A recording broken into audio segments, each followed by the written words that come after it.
All right, thank you for staying with the Monday Report. We'll get into your feedback in just a bit. I see a lot of them coming through. We'll read them through. But Governor B, let me bring in on this conversation because it's something interesting that Senator Osoti raised, that you literally have to send your people to Nairobi to get money that has already been disbursed to you. Is that the situation as well in Uasin Gishu? All right, you seem to be having a bit of a challenge there with the Governor B. We'll cross over to him in just a bit there. And Governor B, we're talking about this issue of sending your people to Nairobi. Is it also the situation for you in Uasin Gishu? Well, thank you very much, Opicha. Let me agree with my colleague, Governor and Senator, that it was very disheartening, especially when the COB had recommended 407 billion. As governors, we had recommended 425 billion to enable us do these activities of devolution. But then when the senators spotted, they gave us 385 billion, which is really way below. Nonetheless, we want to plead with the National Treasury that we do also we are doing the same thing the national government is doing. We are serving our people. We want to bring services closer to the people.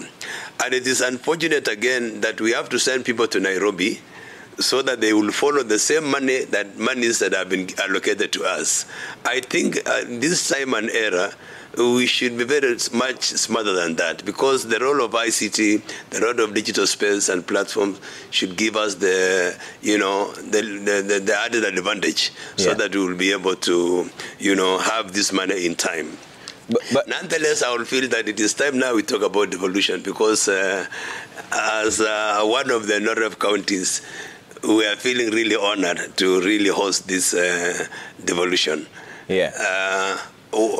But Governor B, the biggest conversation, and yes, you can talk about it now, the devolution conference, is it just going to be another talk shop? Because you're saying that there are very many serious issues that are coming up, like this one, for example. Is it just going to be another talk shop in as much as you're holding it in Uasin Gishu? This is going to be a different devolution. We are calling it a biannual devolution. It comes once after 2 years. And this will be the first time to be done in this country. And as one of the counties in North, we want to say thank you so much to the Council of Governors for giving us this time to host. And there were many other counties who would have done so, but North and Uasin Gishu, we were given this chance to host. First, this devolution conference is coming once after 2 years. When we had the first devolution, it was annual, and it wasn't possible for the governors or Council of Governors to implement the things that were discussed in the previous devolution, because it was coming annually. Before it is implemented, then another devolution. Before it is done, then another devolution. But I think it is in the wisdom of the Council of Governors that we do it once in 2 years, because the level of the people that will attend, the policy makers, the president, the deputy president, the leader of opposition, the international community, all the actors and the players during our plenary sessions or where we discuss issues. This is the time now we'll be able to get the real thing about devolution. So my take is that this devolution will be different, especially when we are hosting in a county of champions. Okay. Uasin Gishu is known for, of course, super people in terms of athletes. Okay. We are hosting great people, world leaders in athletics. We are hosting Eliud Kipchoge. This is a home of Moses Tanui. This is a home of Faith Kipyegon. This is a home of Kipchoge, the famous Mzee Kipchoge Keino. This is a home of many other athletes. Okay. And we are going to leave an indelible mark. Yeah. And for the first time, we will have a wall of fame where all the athletes who have given us as many medals as we've seen will be also put there. They will be in the wall of fame. Okay. Another thing, we are also going to see these policymakers coming up with way forward and discourse on devolution, especially in the next 10 years, in 10 years and after. Okay. So the future of devolution is great. All right. In Uasin Gishu, for example, this conference is going to leave a mark, especially to the people of Uasin Gishu. We've never held such a big meeting, and we've never hosted such a huge number of visitors. We have prepared ourselves enough. All the hotels here have formed a consortium. For now, they provide food to the people. The hospitals are also on high alert. We are a medical tourist destination. All right. And the security from the national government has been beefed up. Infrastructure is going on. And should you come to Eldoret now, you can't believe. And of course, we know within the devolution, we are expected to, I will urge my friend Senator Osotsi and other senators, including my own Senator Mandago, that we do push this town of Eldoret into a city. We have done all the things. We've talked. We have met all the relevant people. All right, Governor B, I'll come to you to give remarks on the devolution conference in your closing remarks, but we're still focusing on the issues that are bedeviling devolution now. I'll come to you in closing remarks so that you give the way forward on the devolution conference. But Chege, these issues that we're talking about here are central to the movement of the counties. What do you recommend going forward? Because there are two issues. There were the one in the Senate, they've agreed that they did fail the counties, and then there's the issue of the manual system that they still have to come all the way to Nairobi to get their money cleared. Thank you. It's just that we are just enjoying, as the governor was talking, I think the COG should be looking for advertising space, and then they can now showcase the conference. But that is on a lighter note. I think, for me, the salient issues are two. One, external, others internal. External, of course, where now the national government is supposed to be acting, is not acting as best. Again, if you look at the role of Senate, for me, I think the first and the most critical thing in this area is to reform Treasury. Treasury needs not to look like a national outfit, but a country's outfit that deals with the two. So that for every shilling, because that's what Article 218 says, there is something called the Division of Revenue Act that is signed by the president that speaks out in the share of what happens in the national and the counties. So for every shilling that they collect, 15% goes to the counties, 85% is left to the national. And then, of course, the county revenue allocation that gives now the splits out the 15 to the 47 county governments. So again, so first and foremost is to first have a proper relook at the National Treasury and how its mandate is supposed to happen. Because from there, then moving forward, we'll now know that this is the money that is supposed to be. Every coin that was gotten in the month of, say, January or in the July, how much did you get? What is 15%? What is 85%? Then the government, national government, deal with its debts and all these accruing whatevers. And then also county does the same with it. Because if you look at the food chain, now if you look at where the county assemblies are, county assemblies must wait for that delay. So that once the counties get the money at the executive, we now again have to wait further. And this waiting causes both the assemblies and the county executives to get a lot of expensive loans in terms of the loans that you get, overdrafts. Yes, you get overdrafts, and they are very expensive, so that to make the counties work. So I think let's change that at that level. Again, in terms of internal, own source revenue should be a discussion that should be at the center stage of this discussion, so that if the county is not gaining ground in terms of raising revenue, what are the revenue management processes? Senate should come in and also not oversight just expenditure, but also oversight structures that should be making. I mean, if a county government for the last 10 years, the revenues have just been dipping. I mean, are you saying that the councils were more effective than the county governments? So that so needs to be, some level of corruption. Not even corruption, but also leakages, optimizing. Yeah. You know, every governor, when they are looking for votes, they come with brilliant manifestos.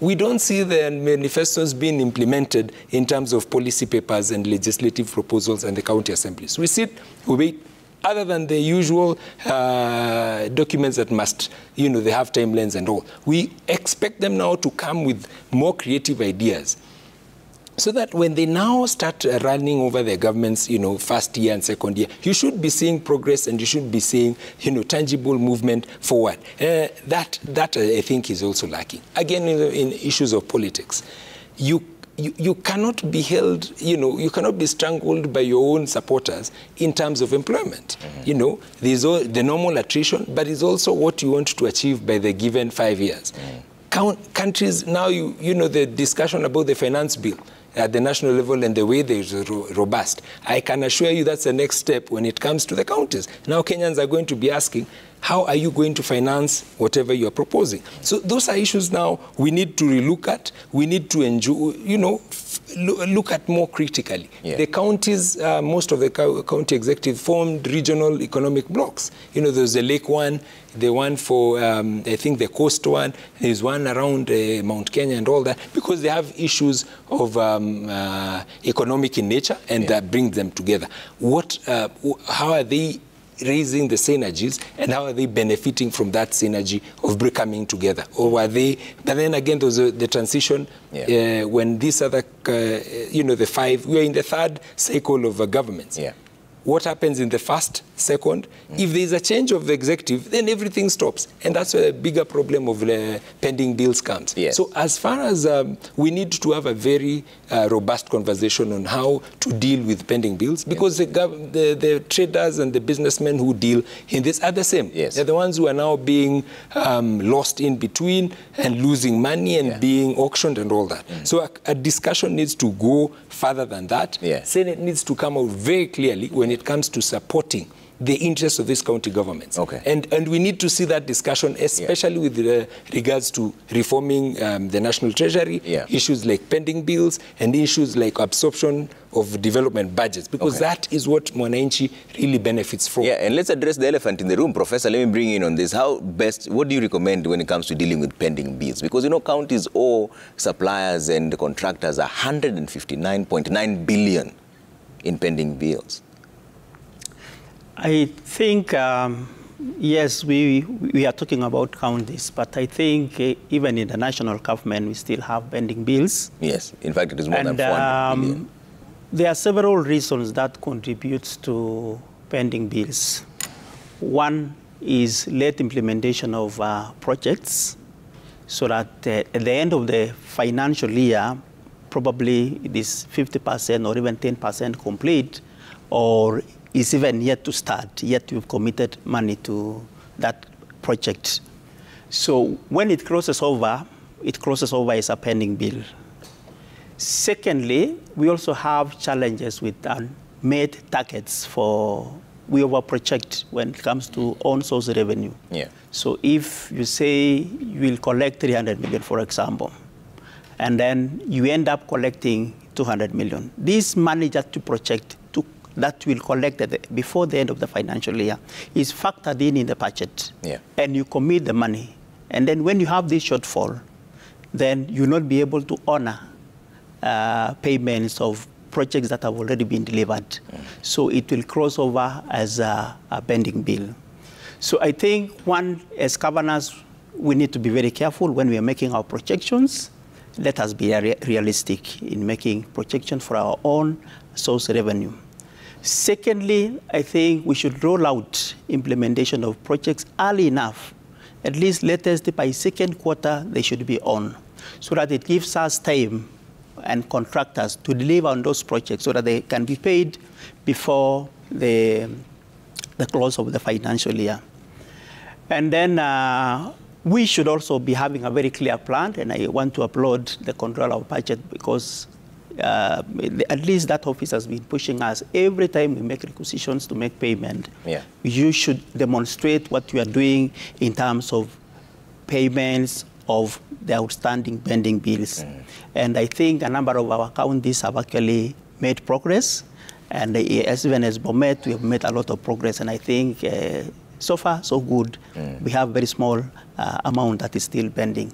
But I think those are some of the things that we need to be very careful. And then we also need to watch what our departments are doing, because sometimes they will commit beyond what is available in the budget. You know, with 100,000 for a project that is worth $1 million, it's possible for one to commit that money, 1 million versus 100,000 that is available.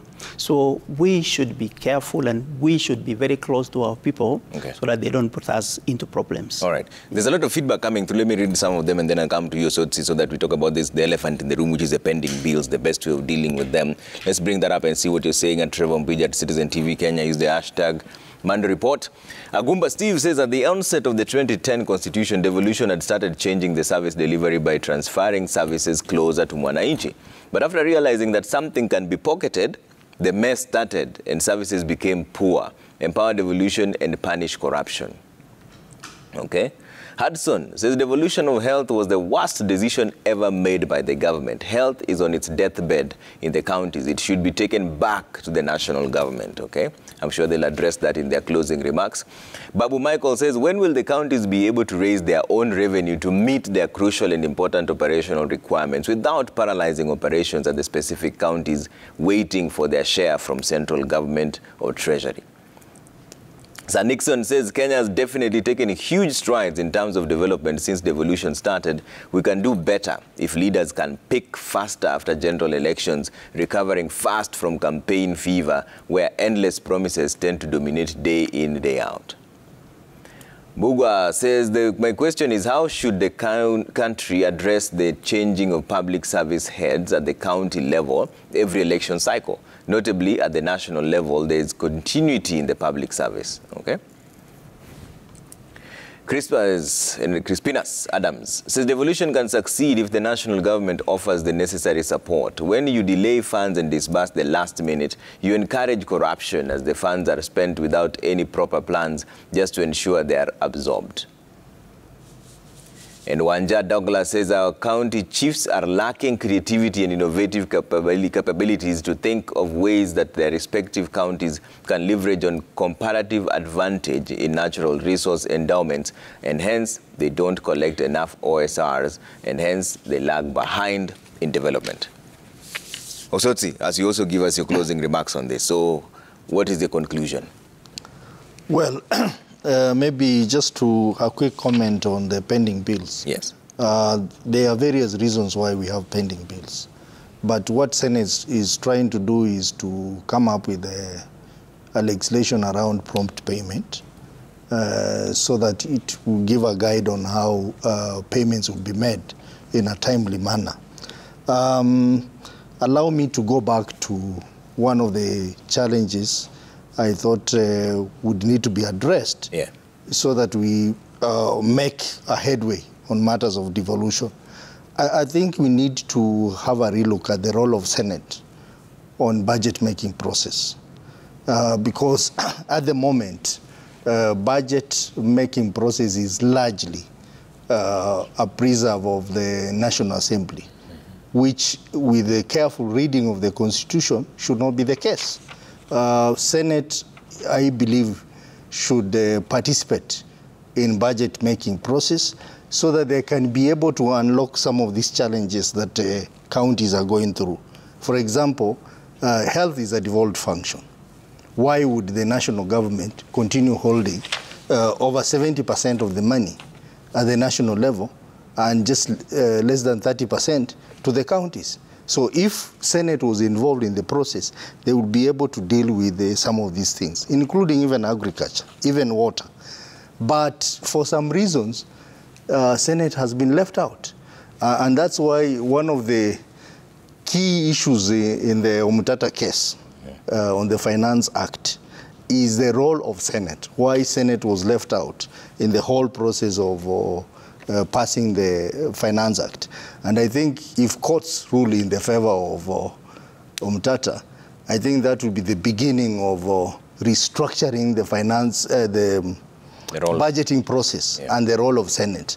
And that would be the beginning of the process of dealing with the problem that we have before us. Okay. And that is supported by law. Yeah. If you look at Article 249(3), talks about Parliament shall allocate adequate funds to commissions and independent offices. So there's already a confirmation that Senate has a role in budget making process, because Parliament is two, Senate and the National Assembly. Okay. If you look again at Article 110(1), it talks about Senate has a role in passing bills which affect counties. Okay. If you look at the finance bill, contagious finance bill, it has a lot of aspects which touch on counties. Okay, this is an active case, so we don't want to we won't discuss it, but I'm just giving you an example of one of the challenges we have in devolution. Okay. That the Senate has a minimal role in budget making process, which now affects counties, because our role under Article 96 is to represent counties. Okay. We cannot effectively represent counties if we are not part of the budget making process. Okay. Our role is limited to only additional allocations and division of revenue. Okay. I think it should extend beyond that. All right. So the other thing, each like 2 minutes each to close, because the other important thing is a goodwill on devolution. Okay. We need the national government or the government to have the right goodwill to support devolution. All right. Because sometimes you see them appearing like they want to take over some of the functions of counties. For example, at the moment, there's a conversation that the community health workers be paid by the national government.